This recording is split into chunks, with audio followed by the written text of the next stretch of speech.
Hello and welcome back to FiddleUP. I'm Emerald Ray, and today we're going to learn this beautiful Scottish air called Archibald MacDonald of Keppoch. And I don't know who wrote this one. I'm going to have to double check. I think this is a traditional tune, but I'm second guessing myself now. I looked it up on the internet and the session is claiming it's an Irish tune. Irish people, stop stealing our tunes. It's like, goodness gracious. I love Irish music. I love Irish people, but can I just do a public service announcement? Please stop claiming that every Scottish tune is an Irish tune. It's actually ridiculous. Archibald MacDonald of Keppoch is definitely not an Irish tune. Sorry. I'm laughing because it's just very funny how Ireland likes to claim the tunes like Mrs. MacLeod and stuff. Just thieves in the night. So yes, this is a Scottish air. And you can tell it's a Scottish air because it is in a flat key. Let's just put it that way. So we have, I'm just joking because Irish players are terrified of flat keys. So the fact that this tune has a B flat in it tells you for sure that it was not written in Ireland. So here we go. So we're in D minor here, and we have an F and a B flat in it. So don't be scared if you haven't done much of this type of thing before, if you're coming from the Irish tradition. And, the B flat is not scary, F is not scary, and I will show you how to get down there if you haven't quite gotten down there yet. So, these tunes, these flat keys open up your hand very nicely if you just slide your first finger down. When I'm trying to warm up really fast for a gig, I find that I will actually go ahead and just play in a flat key like E flat or something really fast, and my whole hand will get warmed up really quickly. So we're in D minor, and we're going to start on an open D. So open D, D, E, F, G, A. So we're just going up the scale there, nice and easy. Hopping up to the F on the E string. And then down to the D on the A string.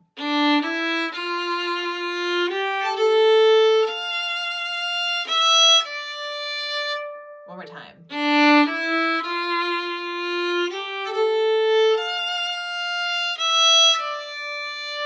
And then down to your C natural here on your A string. So that's outlining a nice little F chord there. So C, A, F. And then slide up to the G.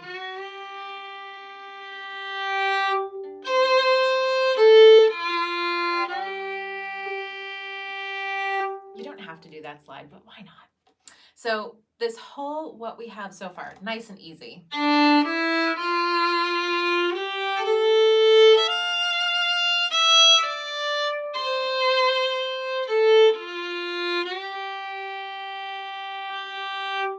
isn't that so beautiful? Let's try it one more time.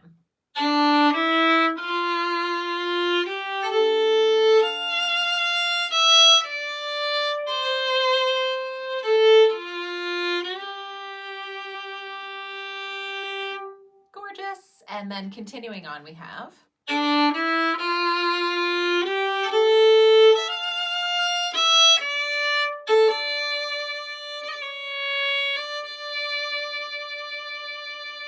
Now you can probably do that on your own, but let's go through it so we have the same as the first part.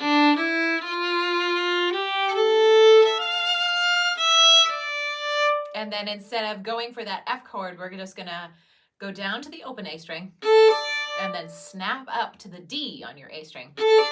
Just snap your third finger down there. And so we're just gonna milk that D for all it's worth. We're gonna throw some vibrato in there. We're gonna do a little trill. So snap up to your D.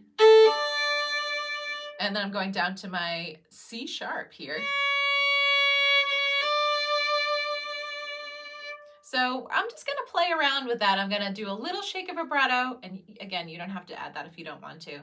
But I'll teach you this little trill here because it does make it so much prettier. So I'm trilling with my fourth finger. So I'm kind of like doing a little run down to my second finger.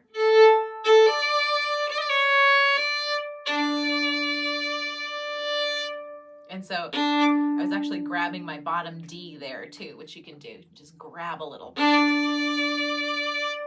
yeah, it sounds a little bit classical, but that's okay because there's a lot of classical music influence in Scottish music. So you can always make something sound a little classical and it's not going to sound out of style because in the late 18th century all the way through the 19th century, that was very common for things to sound very classical. So, and even continuing on after that, but that was kind of the big heyday up until probably until the 50s, really, when things started to, the regional styles started to come out a little bit more and be a little bit more prominent. So let's just try that second half of the A part.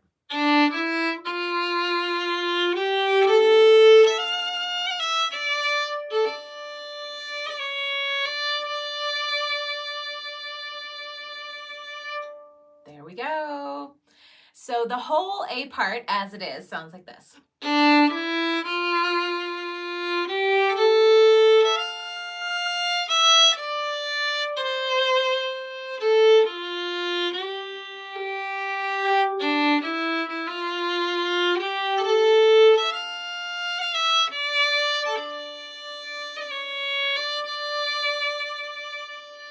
There we go. So that is it. So let's try that twice.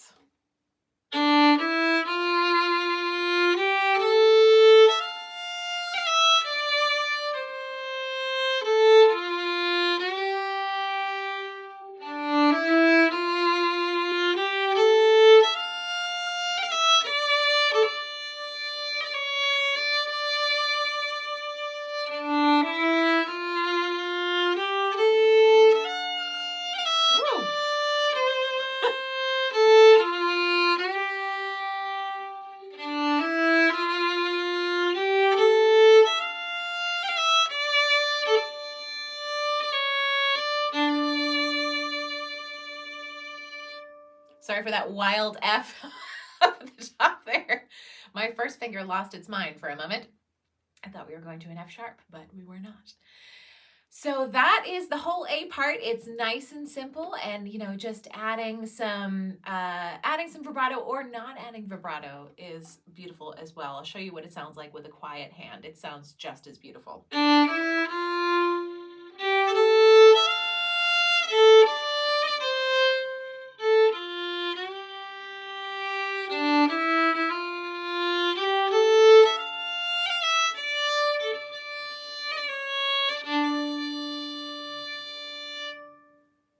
Just as good, just as good. So let's move on to the B part. We're going to go up to that F on the E string again.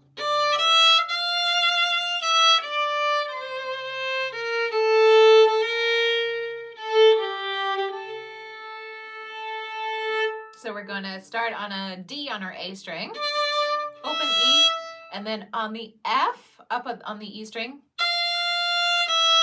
we're going to start with this beautiful descending line. So F, E, D, and then C natural, B flat, A.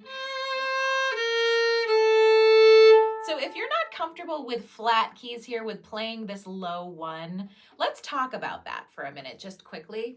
So what I usually do is I actually take, let's see, a good way to see this. I usually take my first finger and just slide my finger back. Do you see how I'm kind of making a hook? And so that kind of gives, it's hard to see here.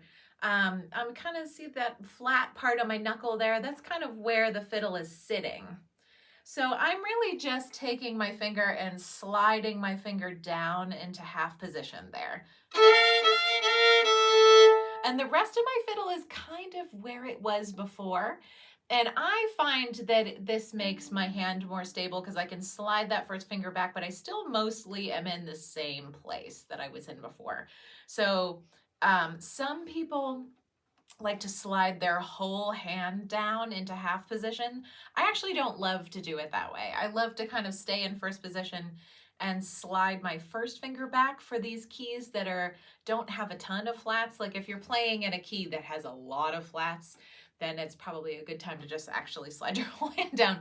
But I have never found that like F or D minor or any of these keys are enough to really get, you still want your third finger to be in the same place. Do you know what I mean? So it's kind of like, I just kind of find that stretching out my hand a little bit and stretching my first finger back is the best way for me, but you can decide how you want to do it.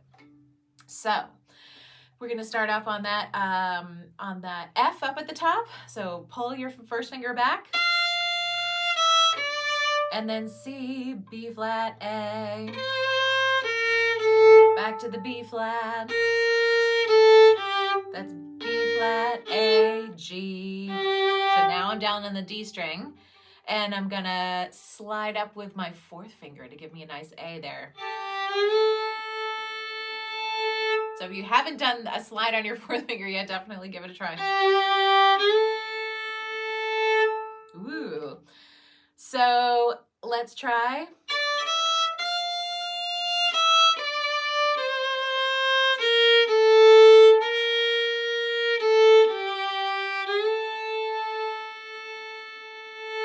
Ooh, isn't that pretty? One more time.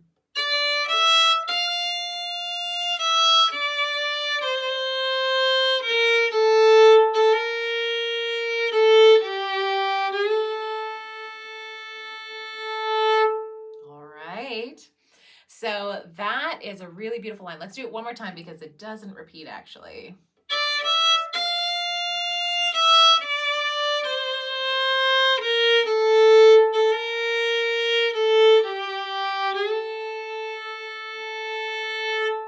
There we go. The next phrase is...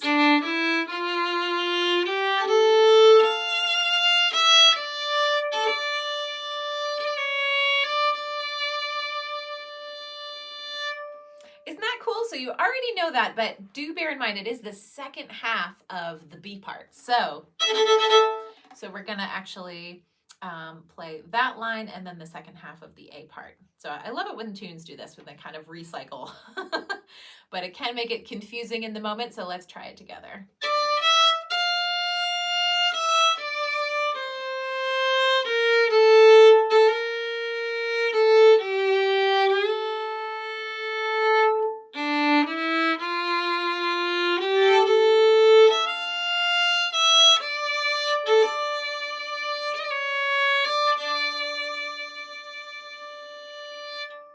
There we go. And then moving on, we have a brand new part. We're going to go all the way up to the A on the E string.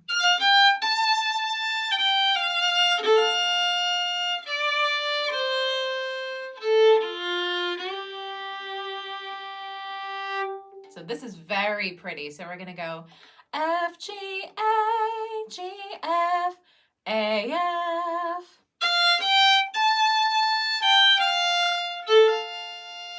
We've got kind of a Scotch snap kind of feel there. And you can hit your D if you want to.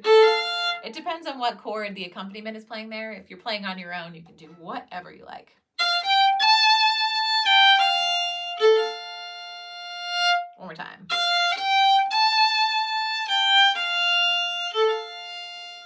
Very quick A. And then we're going to go down to the D on your A string, down to the C. So that's D, C, A, F sharp, slide into the G.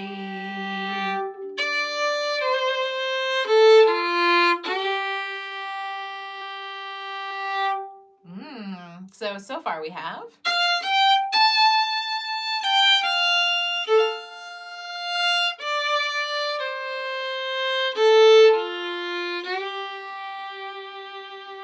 Let's try that one more time.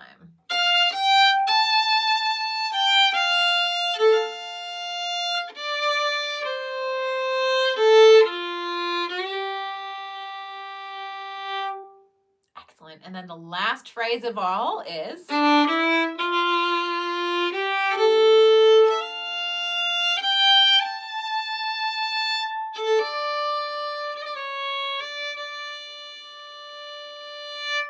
So that is exactly like the second half of the A part as well, except for with one little variation.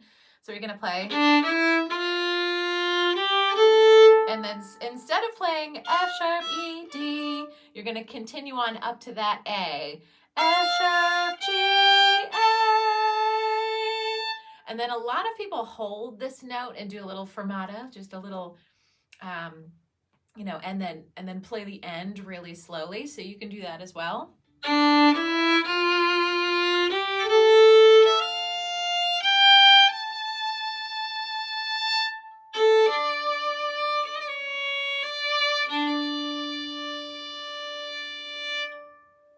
There we go. So let's try phrases 3 and 4 of the B part. So we're going to start.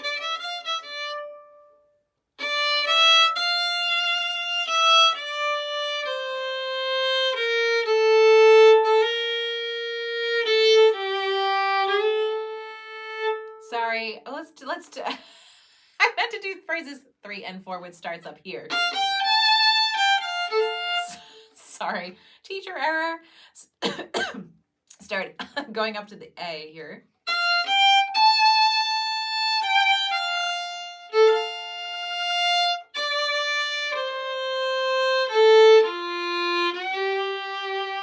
And then down to the bottom. Up to the top.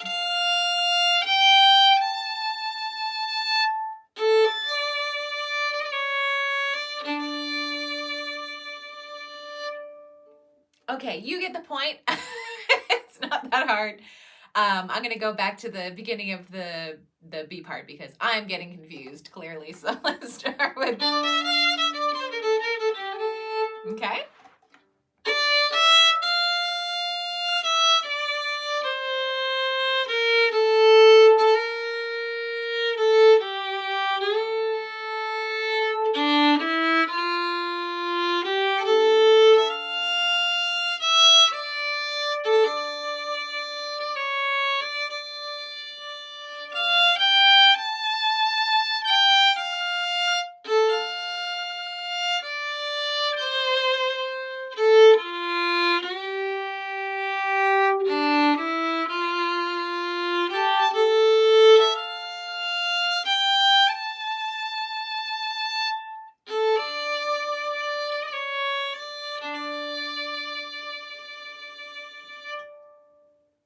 Okay, so let's try the whole tune. We're going to do AAB here. So the first part goes twice, and the second part just goes once. So we'll take it nice and slow and with feeling.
So that is Archibald MacDonald of Keppoch. And if you want to add some pretty things to it, we've already added a few actually as we've been going along here. If you're interested in learning how to do vibrato properly, I have a video on that in the technique section, so definitely check that out. And I talk about how to use vibrato as well. Vibrato is used as an ornament. It's not used as auto vibrato like you would in classical music. So, you know, it's not supposed to be everywhere. You're supposed to just choose exactly where you want it to go. And again, I would highly recommend practicing this with a quiet hand, just no vibrato, until you get your intonation really, really good. Because the bad thing about vibrato, especially auto vibrato, where it's just happening everywhere, is that your intonation just goes down the tubes, just absolutely, because you don't have to play in tune. You don't have to. So you want to really make sure that your intonation is rock solid before you add any vibrato whatsoever. And with folk music, you can really get away with no vibrato, and that is definitely the standard for sure. So continuing on, just add some trills, and you know, you can add some you know, some things that we were doing before. You could add more, you could add less. I would definitely recommend, because this is a Scottish tune especially, throwing the kitchen sink at it and adding a whole bunch of stuff and then taking away what you feel is unnecessary.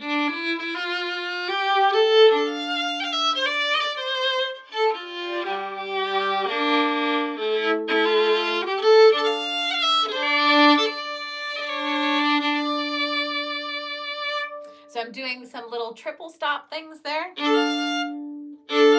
That's where you just drag your fiddle. This is your bow. You drag your bow across your fiddle. And then that's why I have a nice full D minor chord there.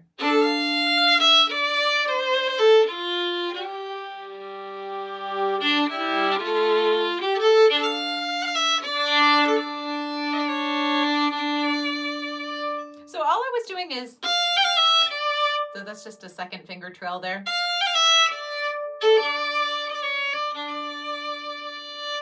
And you know, on the B part, you can stay.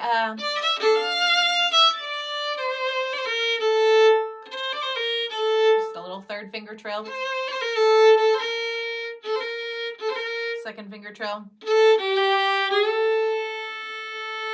So just a few trills, you know, here and there are going to add a lot, but you don't have to add a whole ton. What is going to make this tune stand out is the feel of it. So instead of playing this more, you know, the more out of time this tune is, the more it sounds really expressive.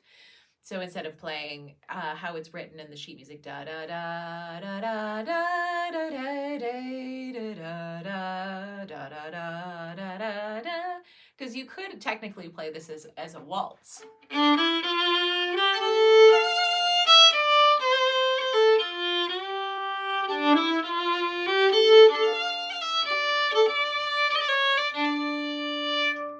I mean, you could technically, but I just feel like it doesn't quite have the same, it doesn't have the same flavor when you play it as a waltz. It almost just kind of like doesn't work a little bit. And that's just my opinion. If you want to play this as a waltz, you're welcome to.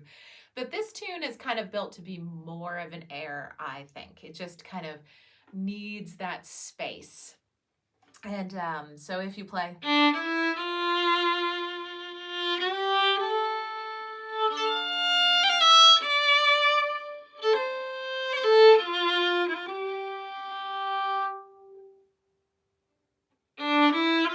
I mean, I'm not even kidding. Go ahead and play this tune completely out of time and see how elastic you can make it. See how far you can stretch it out. And then you'll kind of know when you've gone too far with that and you can bring it back. So throw in a whole bunch of trills, you know, take this totally out of time and see how it feels, and then you'll know that you're kind of in control of the situation. You know, that you're not just playing my version, you're not playing some other person's version that you heard. You actually have taken the time to make these artistic decisions on your own, and that's how you build your musicality.